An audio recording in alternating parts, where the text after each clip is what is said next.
ఈరోజు ఎటూ వెళ్ళలేక, ఏ దారి కనబడక, అడుగు తీసి అడుగు వేయలేని పరిస్థితుల్లో ఉండి, నీ ముందు అన్ని ద్వారాలు మూసుకుపోయి ఉండి, చాలా భయంకరమైన ఇబ్బందుల్లో నువ్వు ఉన్నావా?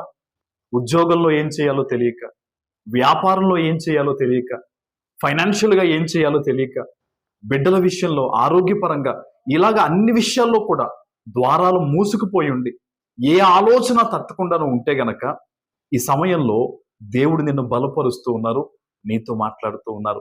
కీర్తన 107:16 వచనంలో మనం చూస్తే, ఇత్తడి తలుపులను నేను బద్దలు కొడతానని దేవుడు అక్కడ మాట్లాడుతూ ఉన్నారు. ఈరోజు నీ ముందున్న ద్వారాలు నీవు తెరవలేనంత పెద్దవిగా ఉన్నాయేమో, నువ్వు వాటిని దాటలేనని నువ్వు అనుకుంటూ ఉన్నావేమో. దేవుడు నీతో చెప్తున్న శుభవార్త ఏంటో తెలుసా?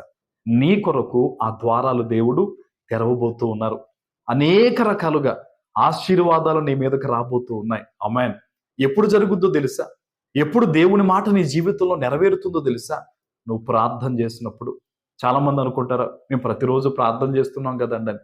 కానీ నేను అడుగుతున్నాను, నీ శ్రమ ఎంత భారంగా ఉందో నువ్వు అంతే భారంగా ప్రార్థన చేస్తున్నావా? నేను ఎంత భయంకరమైన శోధనలు తరుముతూ ఉన్నాయో నువ్వు అంతే దేవుని పాదాలు పట్టుకుని కన్నీరు విడిచి ప్రార్థిస్తున్నావా? ఒకసారి ఆలోచించు. దేవుడు నీతో మాట్లాడుతున్నారు ఈ సమయంలో. ఆయన నీ ముందు గొప్ప ద్వారాలు తెరవబోతూ ఉన్నాడు. అనేక రకాల ఆశీర్వాదాలు నువ్వు పొందుకోబోతూ ఉన్నావు.